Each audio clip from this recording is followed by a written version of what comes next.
Assalamualaikum warahmatullahi wabarakatuh. Bapak Ibu pemirsa di rumah, jumpa lagi dalam Rats Organik Official. Sebagaimana yang kita ketahui bersama bahwa cacing adalah fondasi kehidupan. Apapun yang ada di dalam tubuhnya cacing, apakah itu cacingnya itu sendiri, kotoran cacing, bahkan air rebusan cacing itu memberikan manfaat yang luar biasa. Ketika Bapak Ibu memiliki cacing, maka waktunya Bapak Ibu untuk berkembang. Apakah di bidang pertanian, di bidang peternakan, di bidang perikanan, ataupun bidang-bidang yang lain, misalkan bidang kesehatan, ataupun bidang lingkungan.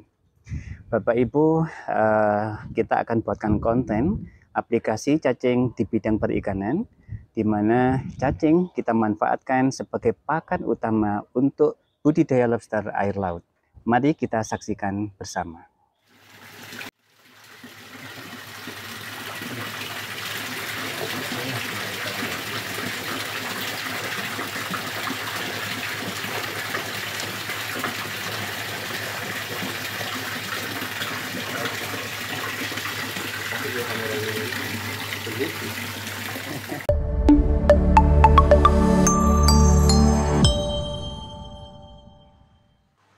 Assalamualaikum warahmatullahi wabarakatuh.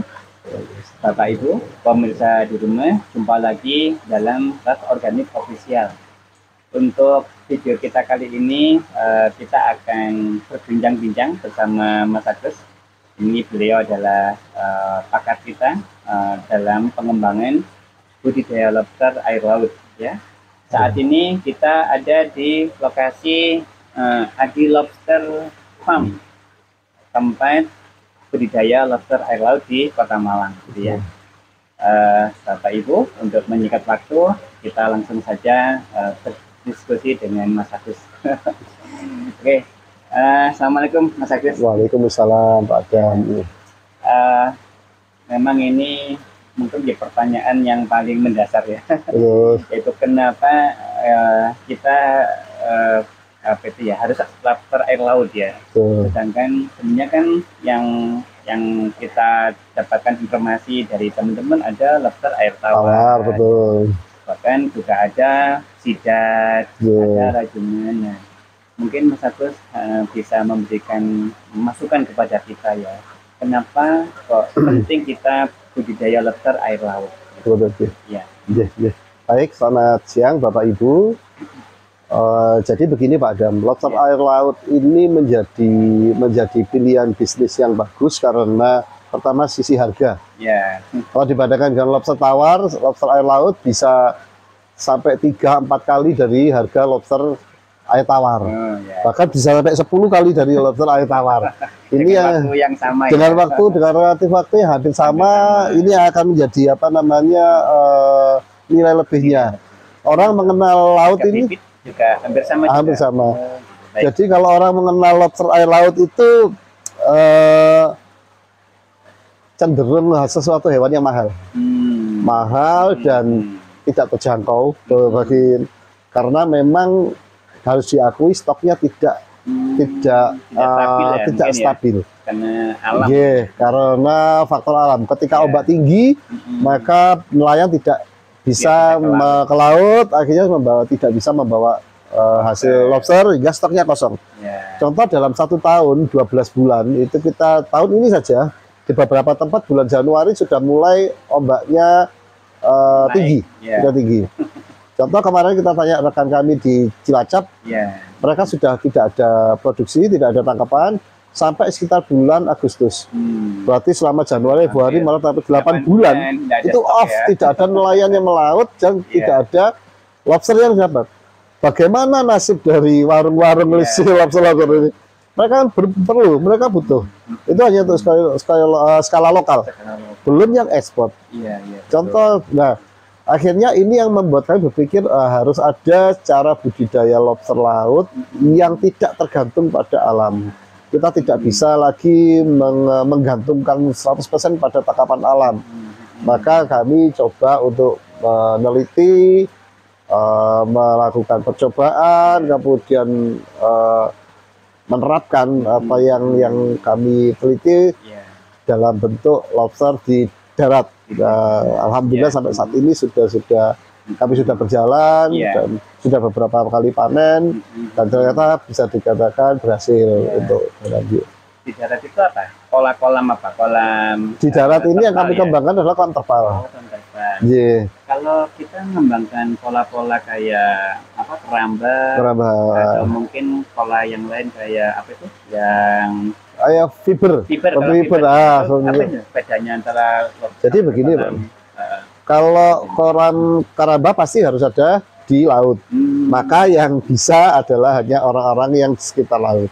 Padahal dalam sisi bisnis maka yang paling baik adalah bisa diterapkan di mana saja. Kalau kolam terpal kita bisa lakukan di pekarangan rumah, kita bisa dilakukan bahkan di garasi mobil pun. kami punya klien yang ada di garasinya itu dia punya kolam. Untuk dalam itu kolam air laut. Kalau kolam itu lele sudah biasa. Kalau kolam itu nila sudah biasa. Tawar sudah biasa. Tapi kalau lobster, nah ini menjadi luar biasa. Karena orang pasti mahal. Nah, beberapa ada Pak yang sudah melakukan pengembuan, pembesaran dia lobster dari bibit menjadi besar, tetapi selalu didominasi letaknya di laut, baik keramba maupun kolam fiber. Mereka masih menggunakan air laut, jadi mengambil air dari laut, dialirkan, lalu dibuang ke laut. Nah, dengan seperti itu, otomatis nggak bisa dong diterapkan di kota.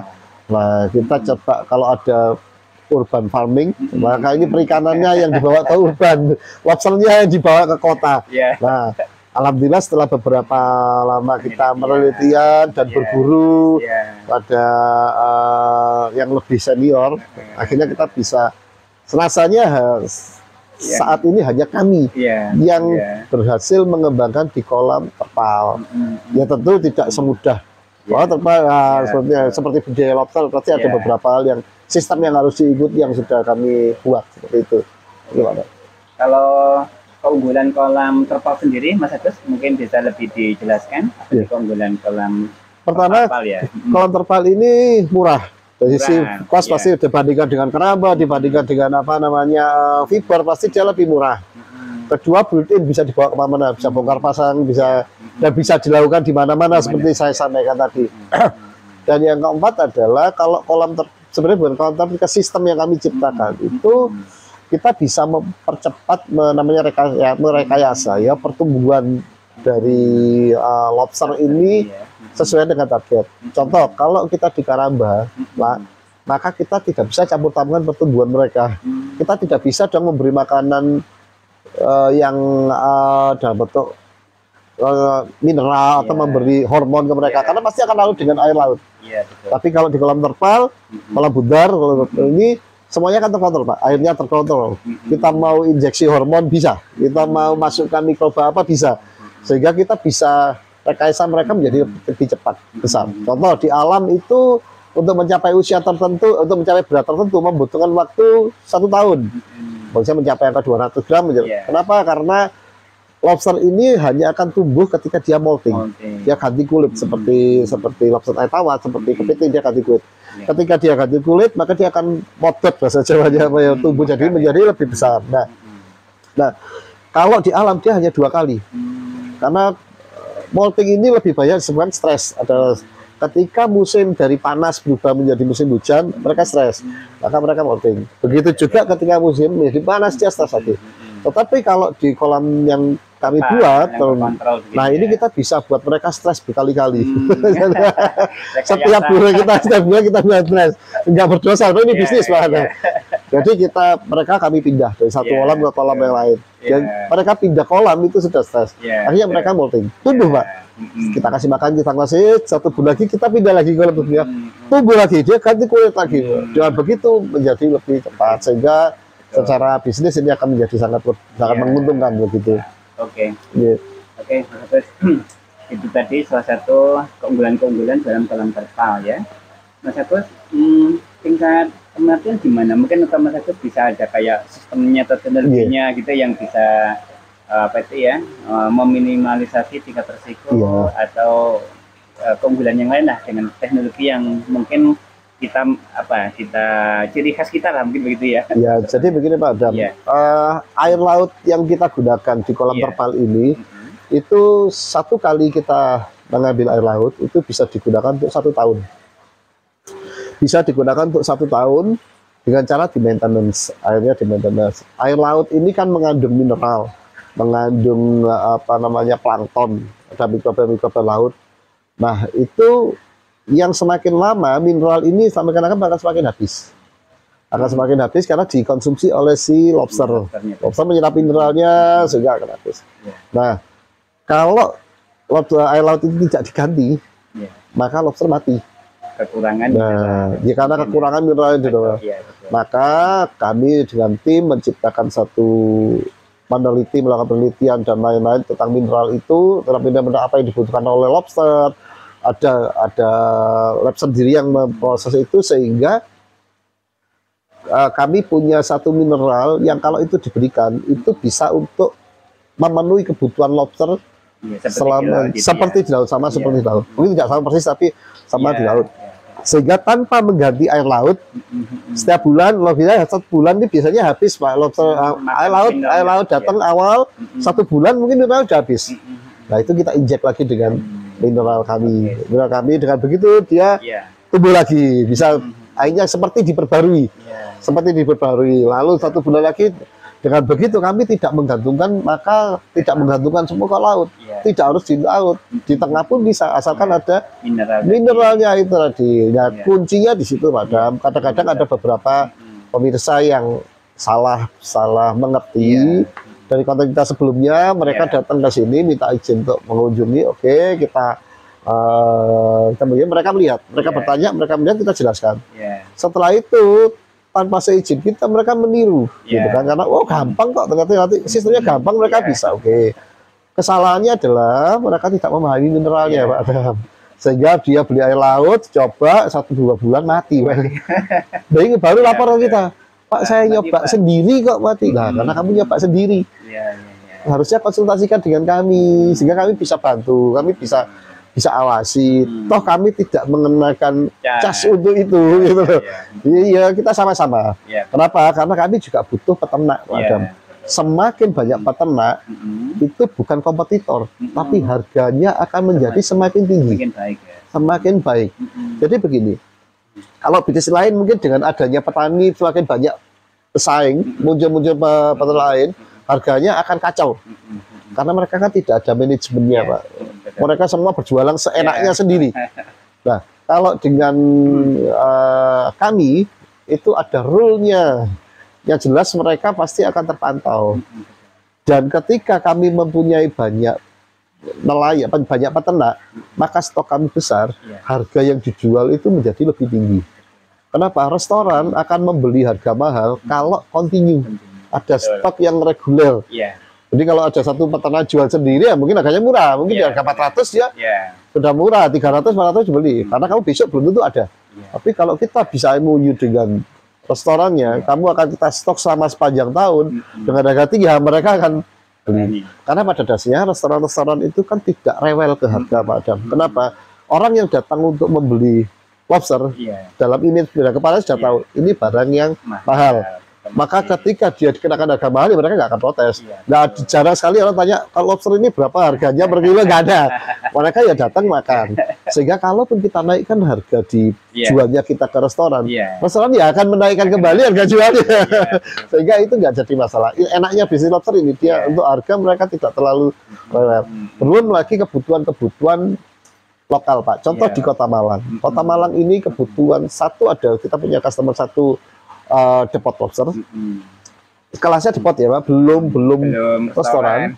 Itu setiap minggu mereka mengikat 30-50 kilo. Iya, taruh 50 kilo. 50 kilo, let's say 50 kilo. Kalau kita kalikan per kilonya 500, itu sudah 25 juta Pak. Iya, betul. Itu sudah dalam 1 minggu. Iya.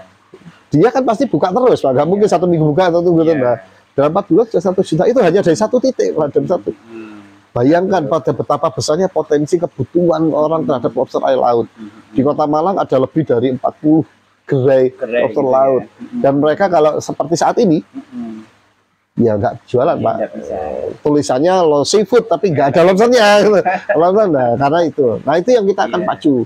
Contoh yang itu untuk lokal, untuk internasional kemarin aja kita dapat dapat order, pernah kita saat kita dapat order Pak sampai sehari 100 kilo.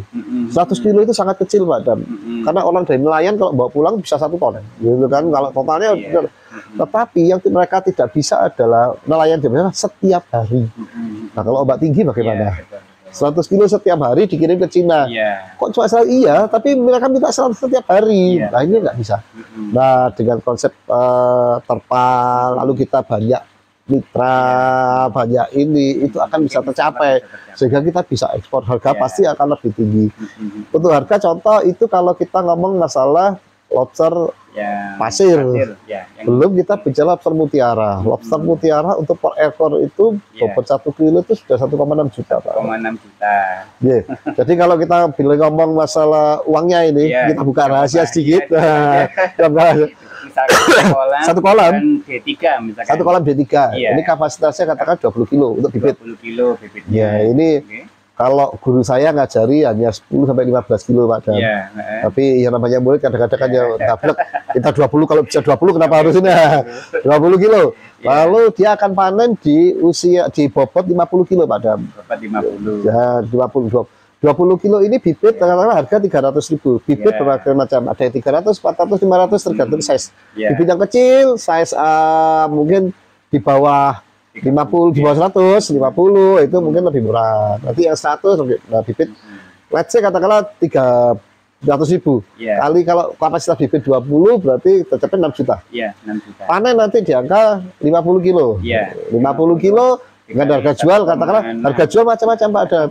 Ada yang harga jual mulai dari 300.000, 400.000 sampai tergantung dari season. Kalau pas waktu nggak ada yang melaut, otomatis harganya pasti tinggi karena pembeli nggak punya pilihan. Nah, hanya kita yang bisa stok, gitu kan. Nah, maka harganya akan tinggi. Bisa sampai di Imlek kemarin bisa sampai 700 Pak per kilo untuk lobster biasa. Sementara untuk mutiara 1,6 juta per ekor. Nah, let's say katakanlah oke yang lobster biasa 500.000 kali 50 kilo kan sudah 25 juta Pak Dan. Tadi 25 juta dikurangi dengan biaya beli bibitnya tadi 6 juta, sisa 19 juta. Kepotong dengan biaya listrik, biaya apa mungkin penyusutan kolam dan lain-lain, masih ada 15 jutaan bersih dalam waktu 3 sampai 4 bulan. Satu kolam saja. Lah kalau ada 5 kolam, kalau ada 10 kolam kan sudah sangat lumayan Pak. Nah, itu yang kita arah ke sana. Beberapa sudah panen ke arah sana. Belum lagi nanti biasanya Pak Dan dalam 5 kolam itu nanti ada 1 kolam yang khusus untuk mutiara. Kalau mutiara ini harga bibitnya hampir sama. Rata-rata per ekor itu mungkin ada yang sampai 30.000 lah. Katakan 50.000 lah per ekor, 1 ekor.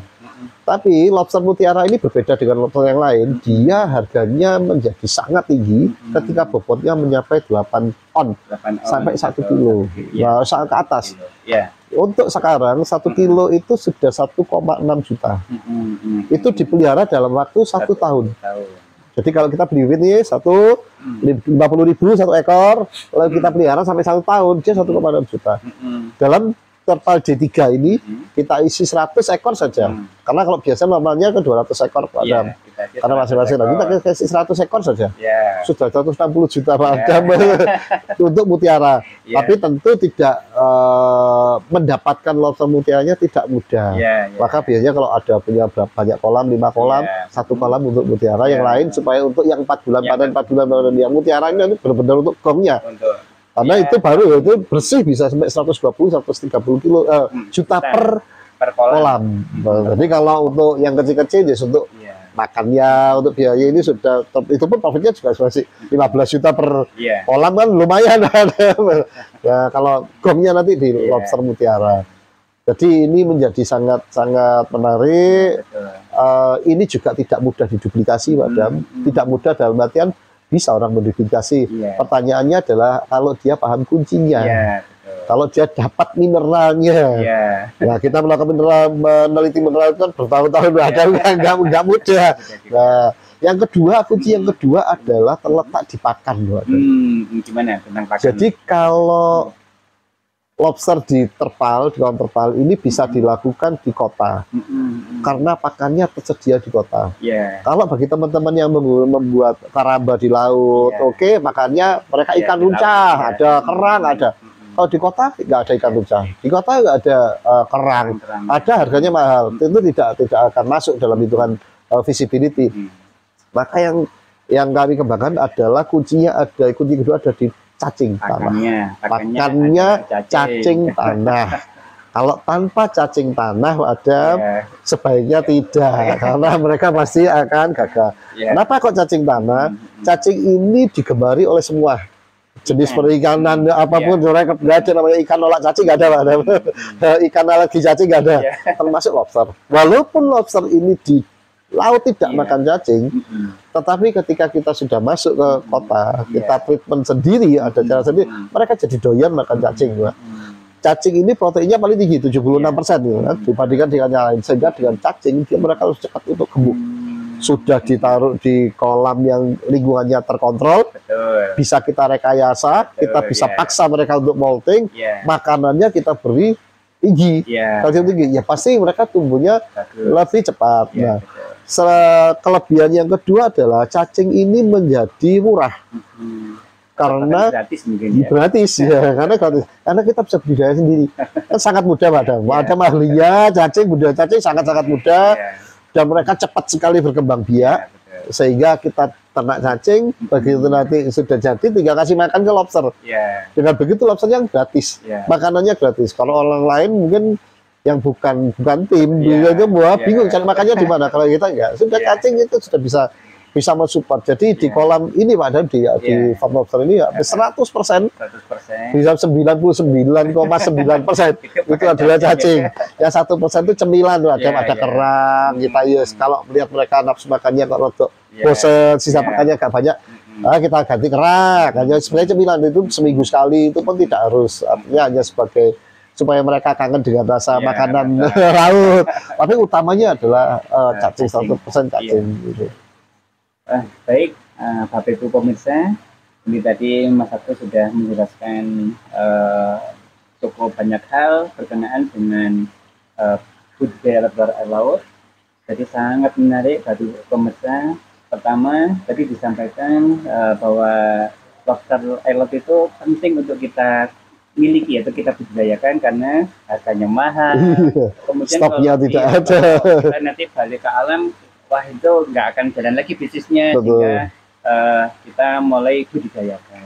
Kemudian, budidaya yang bagus adalah salah satunya yaitu kolam terpal, gitu ya. Karena kolam terpal, ya tadi disampaikan Pak Agus, ya murah, kita bisa melakukan rekayasa, bisa dilakukan di mana saja. Dan tidak tergantung pada air laut, kesediaan air laut.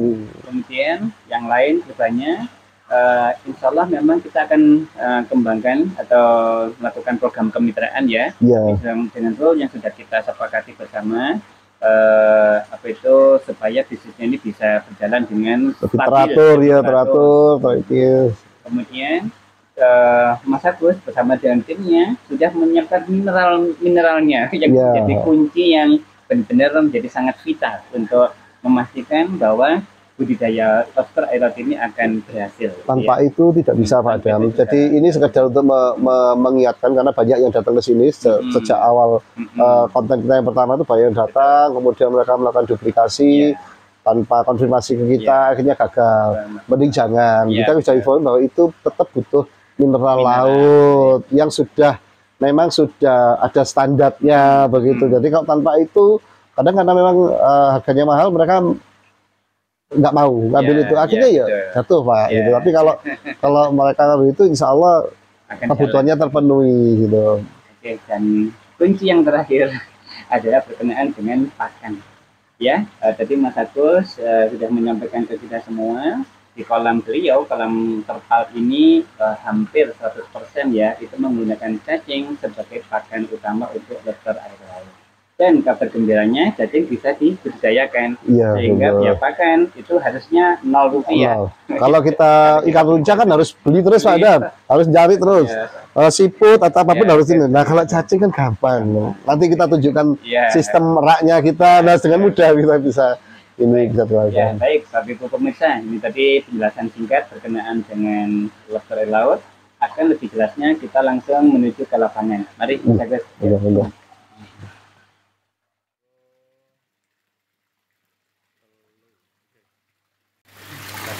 pemirsa, ya, ini adalah desain dari kolam terpal untuk budidaya lobster air laut. Mungkin Mas Ajat bisa menjelaskan tentang kolam terpal ini. Baik, ya, terima kasih Pak Dan. Kolam terpal ini sebenarnya hampir sama dengan kolam lele, kolam bundar lele, semuanya mengerucut ke bawah. Cuma beberapa hal bedanya adalah filter yang kita gunakan. Seperti halnya koi, karena si lobster ini butuh air yang jernih, gitu, air yang tenang dan jernih, maka dia butuh filter yang bagus. Filter kami menggunakan 4 chamber. Chamber 1 nanti isinya adalah untuk penyaringan fisik, yaitu si jaring nelayan sama kasa-kasa, jadi untuk menyaring kotoran-kotoran fisiknya. Masuk ke chamber 2 nanti isinya adalah batu gombong sama biobol, itu untuk biologinya, menyaring bakteri-bakteri. Lalu setelah lolos dari saringan bakteri, maka mereka masuk ke chamber 3, nanti isinya adalah karang jahe sama kulit kerang oyster. Nah, kulit kerang itu untuk kalsiumnya, untuk mendukung, karena lobster ini mereka harus molting, maka mereka butuh serapan kalsium. Chamber 4 itu kontrol kosong, untuk mengontrol kira-kira waktunya dibersihkan atau tidak. Nah, dengan pola simpel seperti 4 chamber seperti itu, ini hasilnya sudah seperti ini, airnya kondisinya bagus, terkontrol. Selain itu kita berikan pompa arus Pak Adam, jadi ada pompa arus di mana lobster ini dia senang pada kondisi air yang berayun, jadi berombak. Maka kalau di alam dia tinggal di jalurnya kapal untuk melintas, karena ada piok-pioknya lah, mereka senang. Itu karena kita di sini nggak ada kapal, kita berikan ombak buatan. Bisa pakai wave maker, bisa pakai pompa biasa untuk dengan ombak. Selain itu juga kita lengkapi dengan skimmer, di mana skimmer ini akan memecah amonia yang ada di dalam, itu akan dipecah oleh skimmer. Masuk lagi air bersih, keluarnya adalah bentuk busa-busa. Sistemnya simple Pak Adam. Di dalamnya juga kalau lobster tawar, kalau Pak Dan tahu itu ada filter kayak pipa-pipa. Nah, laut kita tidak menggunakan itu, kita menggunakan bambu, anyaman bambu seperti ini. Kenapa? Kalau hanya bambu seperti ini dia bisa merangkak naik. Kalau suatu saat dia butuh oksigen, maka dia akan naik secara alami ke atas. Kalau dia butuh cahaya, dia berjemur sendiri di atas. Tapi kalau ini dia masuk lagi ke dalam.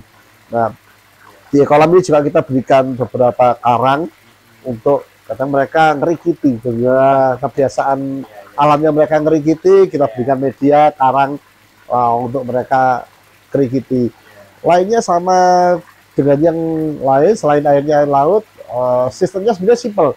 Sistem ini bisa dibuat oleh siapa saja, Pak Dan, dan tidak ada yang kita tutup sama sekali. Isinya ya seperti itu semua bisa meniru, gitu.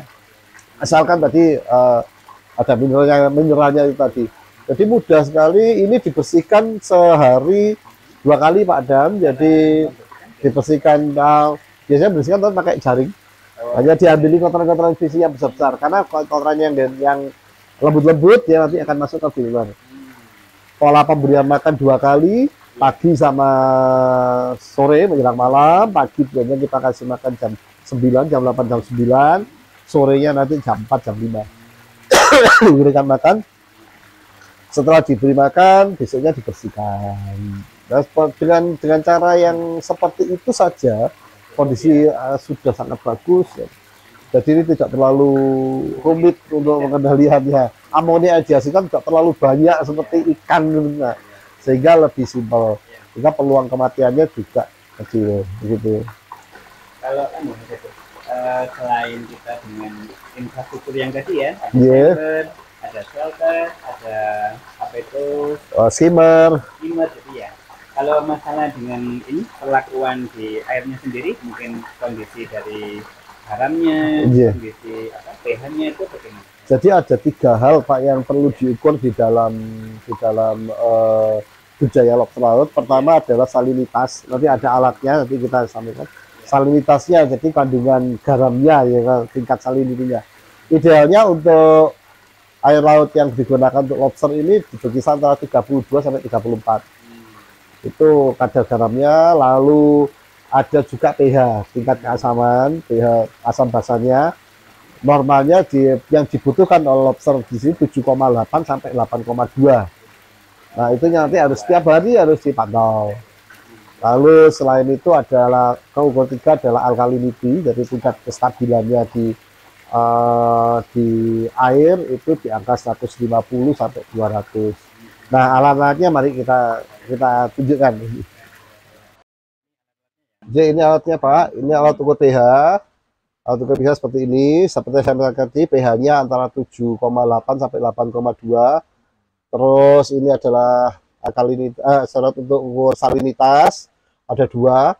Ini yang murah dan ini yang agak mahal. Ya, ya ini adalah untuk alkalinitinya, untuk ukur kadar di dalam airnya yang tadi saya sampaikan 150 dan lain-lain. Ini adalah mineral-mineralnya. Ini sifatnya hanya tambahan karena kita sudah dapat dari tim sendiri mineral yang sudah jadi, ya tinggal dimasukkan saja. Nah, kebetulan di sini ada contoh Pak Adam. Ini lobster ini setiap bulan dia molting, ganti kulit. Nah, seperti ini. Nah, kosong ini dalamnya. Jadi kulitnya ini dilepas, dia tumbuh menjadi lebih panjang lagi, lebih besar lagi. Iya. Saya juga punya ini ada sampel untuk bibit. Yang kita kan bibit segini ini. Nah, biasanya bobotnya di antara 100 sampai 50 gram, sampai 50 sampai 100 gram. Bibit kita beli segini, lalu kita panen di antara segini. Ini. Nah, panennya nanti di ukuran size segini, 200 gram up. Nah, jadi bibitnya di usia segini, mulai dari bibit ini, panennya nanti size-nya segini. Nah, kalau kita ambil dua. Nah, ini bibit, dan ini nanti panennya di size segini. Ini makan waktu 3 sampai 4 bulan Pak Adam. Selain itu kita juga punya contoh, ini tadi saya ambilkan ada yang lagi bertelur.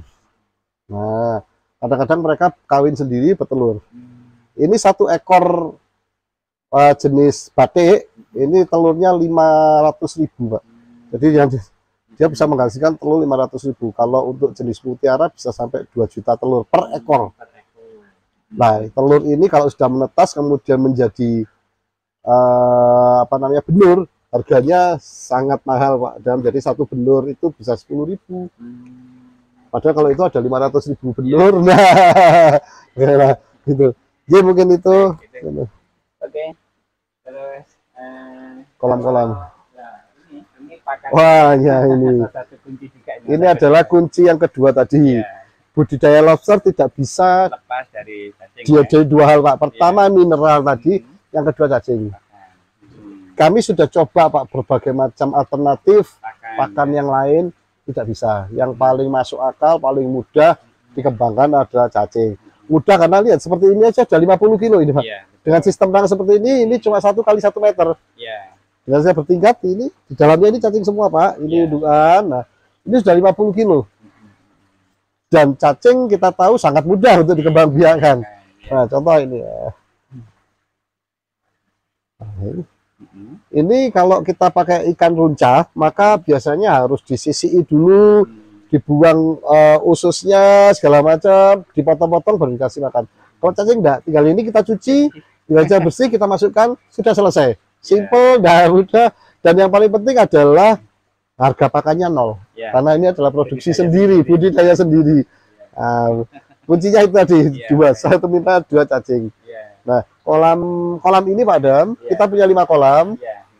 Kolam nomor 4, ini nomor 4, dan kolam nomor 3 ini siap bibit. Maka kalau dilihat, ini ya bibit. Bibit size-nya masih kecil-kecil. Nah, 50 sampai 100, nah ini kecil-kecil. Oke. Ada 2 kolam yang size-nya bibit, ini yang baru datang.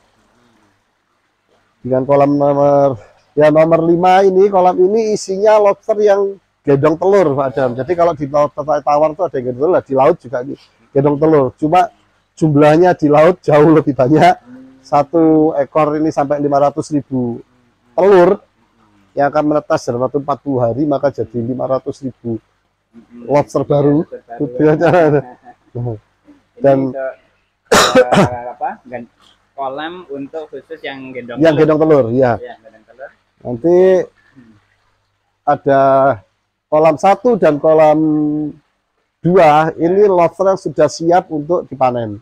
Kolam 1 Dan kolam 2 itu kolam yang konsumsi sudah bukan konsumsi. Yang sekitar tadi berapa? 200 gram sampai ya. Kebetulan ini pemiliknya Pak Adi belum mau memanen sehingga masih ditahan. Karena semakin tahan kan semakin besar juga, Pak. Ini maka dia akan dipanen kalau sudah maksimal kita bisa panen, kita jual, kita ganti lagi dengan bibit yang lebih kecil. Nah, cacingnya seperti ini. Nah, mungkin gini. Nah, cara ini cacing. Nah, cacingnya ini ditaruh di persis di bawahnya mereka. Nah, tuh mereka tuh dimakan. Tuh, langsung dimakan. Ini.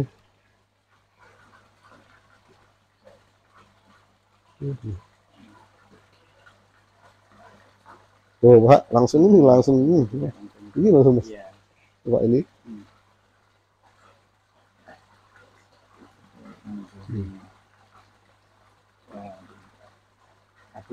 Udah, langsung langsung makan. Ini.